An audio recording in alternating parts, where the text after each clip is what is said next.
Наша позиция изначально была негативна к созданию такой структуры. Оно было изначально незаконным, мы всегда к этому относились негативно.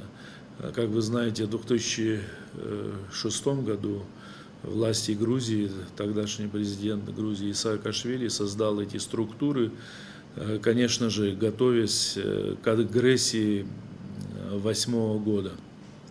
Как вы знаете, они примерно в тот период создали вот эти параллельные структуры, так называемые в кавычках, Южной Осетии и Абхазии. Та структура, которая была создана под названием Абхазия, насколько я помню, тогда они даже их офис переместили в верхнюю часть Кодорского ущелья, и вместе с ними туда ввели тяжелые вооружения и вооруженное формирование Грузии еще до 2008 года.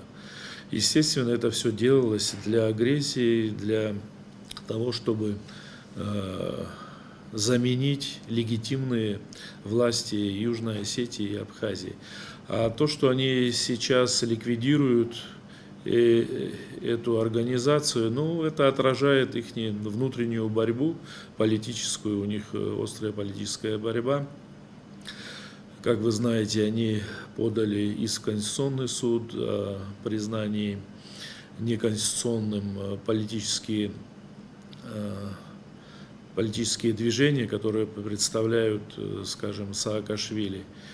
Для нас, да, они убрали эту структуру, мы и так считали ее незаконным.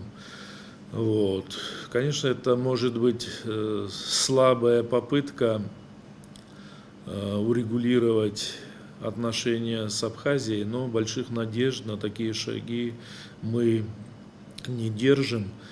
Вы знаете, да, многие заявления следуют от руководства Грузии, якобы дружественные, которые должны наладить отношения между нами, но, к сожалению, они носят больше декларативный характер для внутригрузинского общества, для внутригрузинской политической борьбы и к реальным шагам для нормализации отношений между Абхазией и Грузией они ничего не несут положительного.